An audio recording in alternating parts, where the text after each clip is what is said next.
What is happening, YouTube? Thanks for tuning back into the channel today, right here with the Rust Belt Mechanic.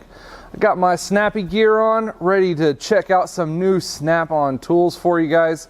We're going to be looking at the differences between the old CTR761 and the brand spanking new CTR762, aka the Brute.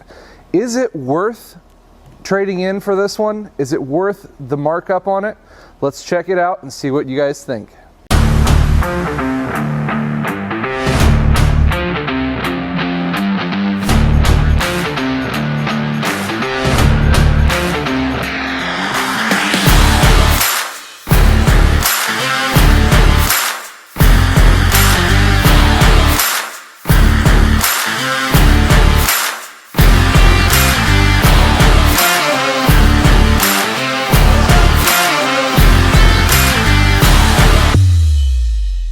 So now let's first look into our CTR761 series.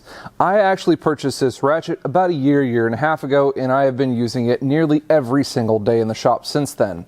Thankfully, I've never had to send this ratchet in for any kind of repairs or anything, so as far as longevity goes, it has been right up there with some of the best that I've had. I bought this one after I purchased the 1/4-inch version of it, and I figured, hey, you know what, I better go to the 3/8 and try that one out. It was a slight disappointment just because I knew the 1/4-inch version already did 40 foot-pounds, and when I went up to the 3/8, you'd imagine, hey, that one's going to do a little bit more.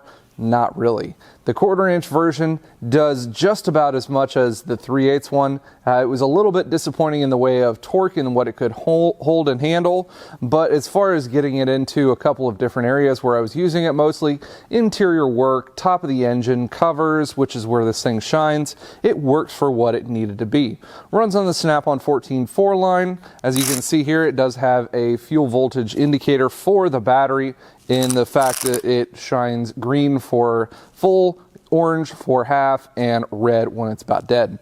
14.4 volt line is a very versatile line of tools, and this is no different. It's been very nice. The switching mechanism on the head has never locked up on me, and it's been a very reliable tool.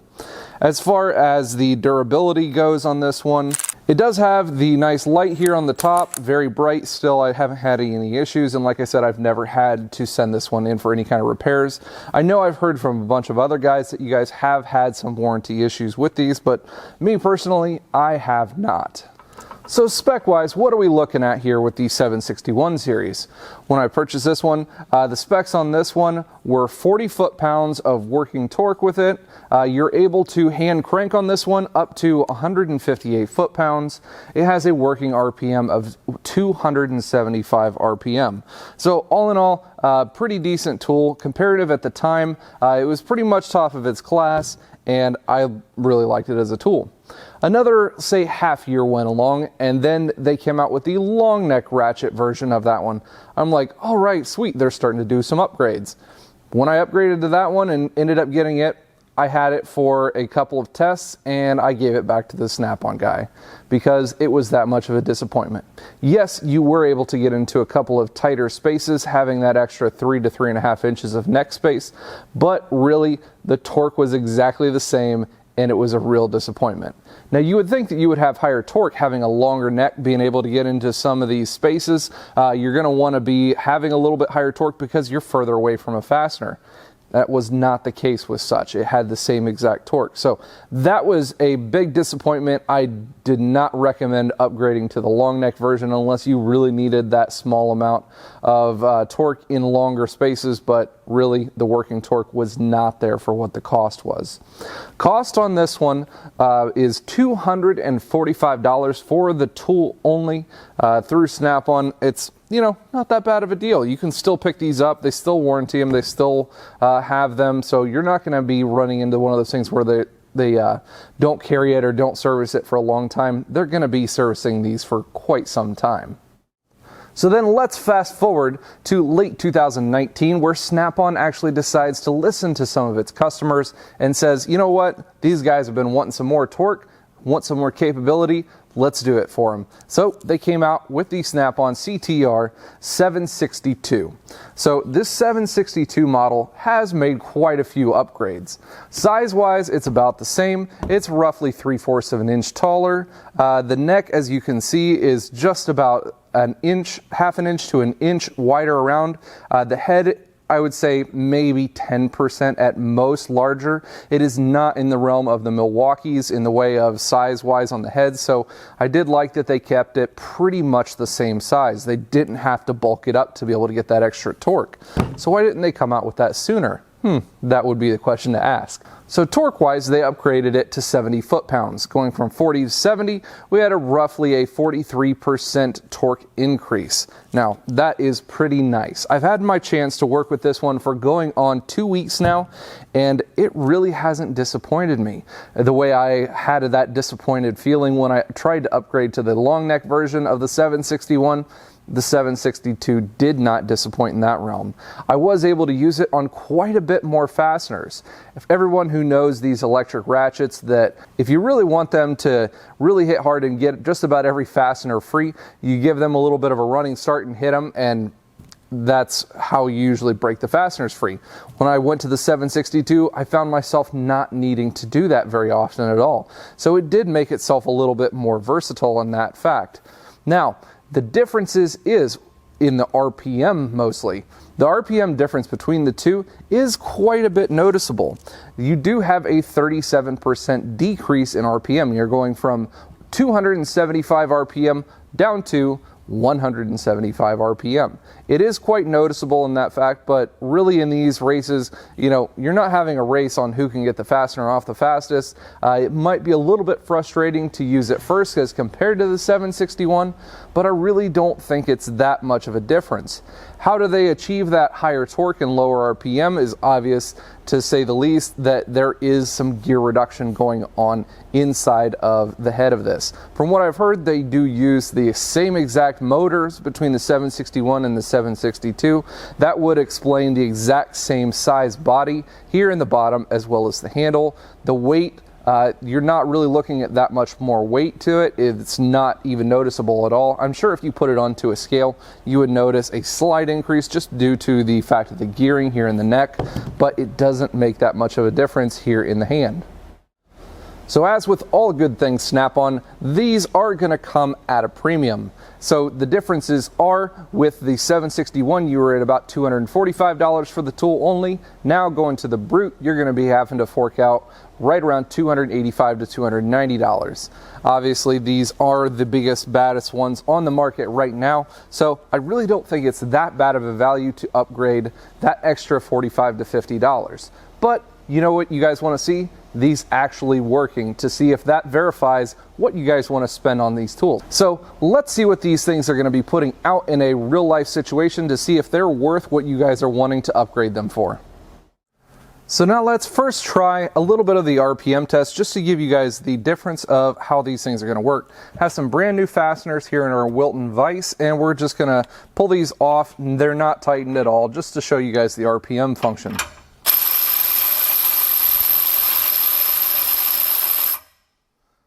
So it was about 5 seconds of runtime, and now let's switch over to the 762.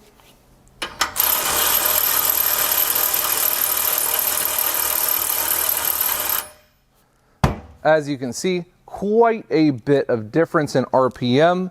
That's going to be showing you guys the loss there of 40-some% of RPM.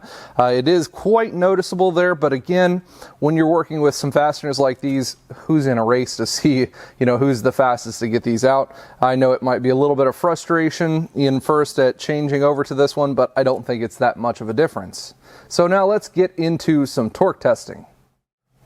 So for our torque testing today, I'm going to be using my new SP Tools 3/8 torque digital torque wrench. The model on this one is SP35256. It's able to do any amount of degrees as well as foot-pounds, inch-pounds, Newton meters, up through 100 foot-pounds.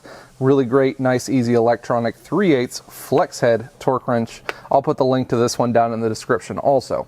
So for our testing, we are going to be setting these things, let's first say at a modest 30 foot-pounds, because we know the 761 can reach 40. There we go, we reached our 30 foot-pounds on that one.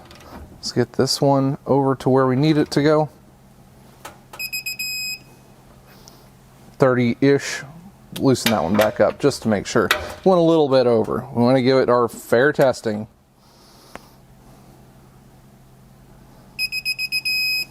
There we go. 30 foot-pounds. All right. So now let's start off with our 761. Set it on there, not run it ahead of time. Easy peasy. 762. Cake, how about that? So now let's ramp it up a little bit and let's up the foot poundage. We'll say up to the 40 foot-pound mark, because that's what the 761 should be getting at. So let's go ahead and put these on there.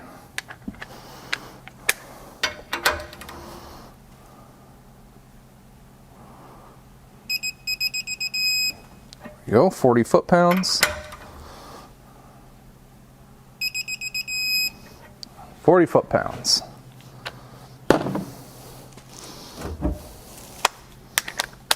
$761. Again, not ramping it up. Able to do it. Pretty simply too. I'm surprised even after this amount of time that it's able to hit that just as well. All right, 762. Easy peasy. We got it at 40 foot-pounds. Easily done again.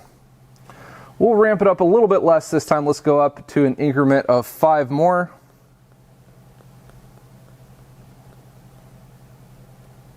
Oop, a little bit too far.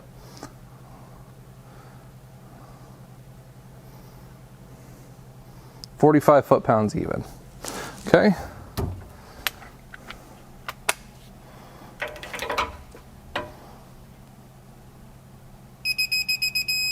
There we go, 45.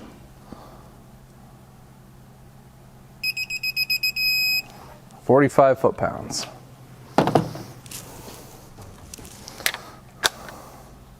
$761. Not ramping it up.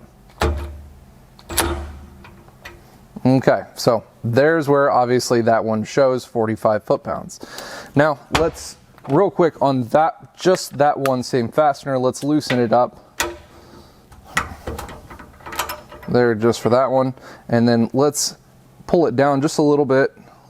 We'll see if it's able to go to, we'll say 43, just a couple of foot-pounds less. We're just trying to find the working value of it.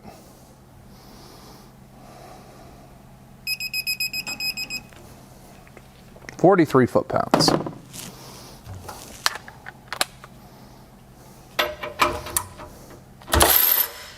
Struggled there for a second, but it was able to loosen it up. So that is where we found our limitation with the 761, right at about between 43 and 45 foot-pounds. So let's go over to the 762. Check out the foot-pounds on this one. This one is still torqued at 45, like it wasn't even tightened. Oop. Okay, so let's torque this one a little bit higher, see what we can get it to. All right, so now we've got it set at 55 foot-pounds. 55 foot-pounds.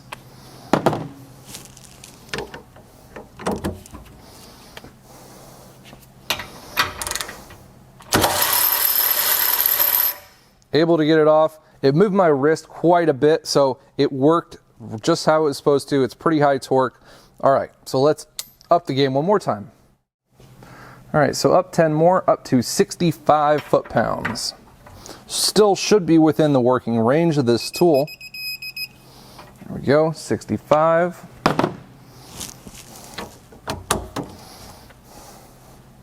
I'll brace my hand a little bit more, but not give it any assistance. it hiccuped there for a second, but it did take it loose. Let's torque that one down again, just to verify that it was able to do it.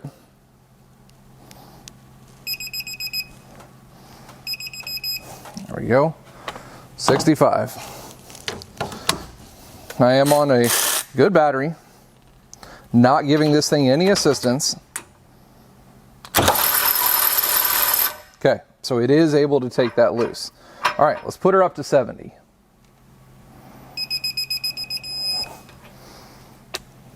Okay, 70 foot-pounds.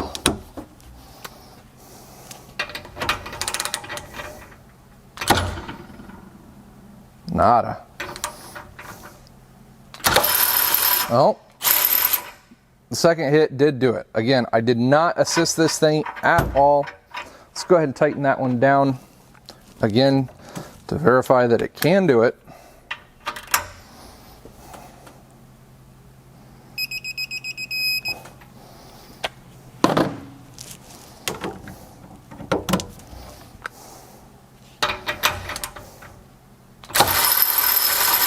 Yes, it does do it.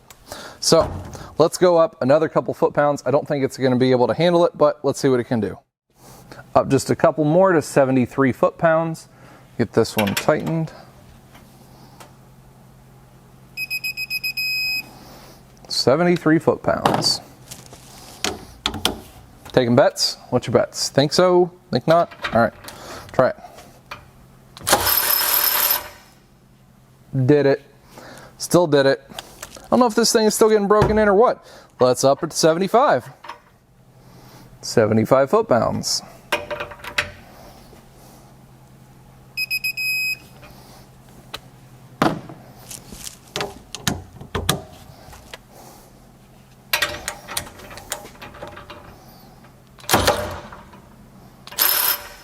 It did it.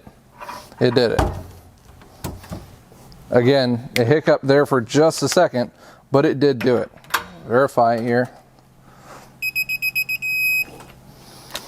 A little bit over on that one, so 75 and a half.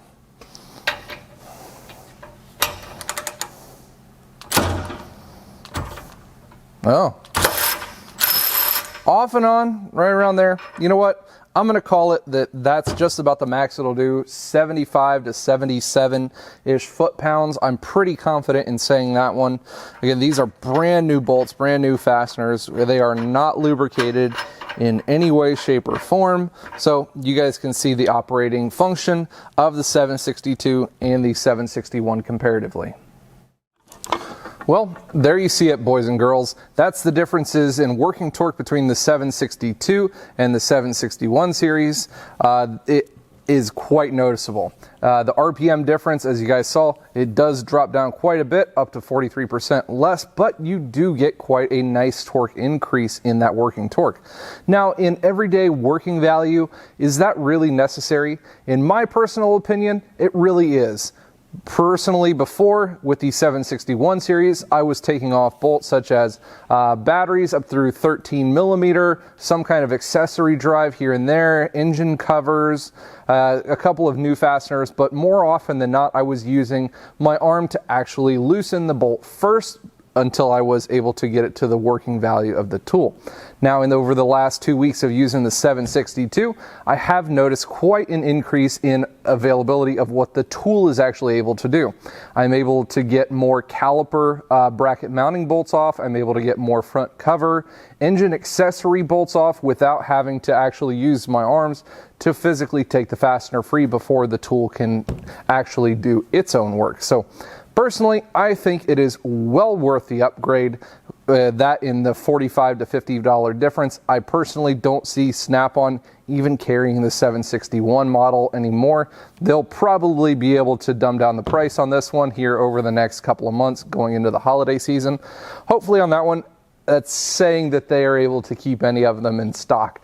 Under Snap-on fair value, I don't see that happening though either. So who knows? Let's see. So down in the description, let's see what you guys think about the differences between the two.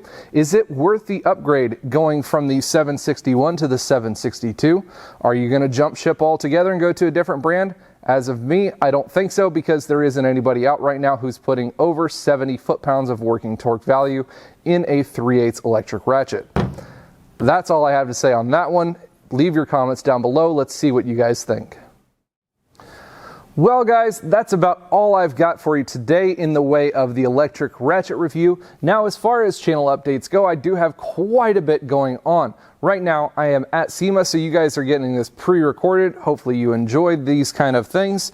As far as you Duramax guys go, don't fret. I've got plenty of stuff coming for that one in the way of seat upgrades. I know I've been kind of hinting at it, but I am going to be working with the seat shop. We're going to be doing a rear seat conversion, changing that bench over to a couple of captain seats, and then recovering all of our seats with some really nice stuff from the seat shop. So make sure you stay tuned to that one. If you haven't already, make sure you subscribe to the channel. I wouldn't want to see you missing out. Also turn on that bell notification so you get notified when I come out with cool, awesome content just like this one. Appreciate you guys stopping in, and as always, you guys stay awesome.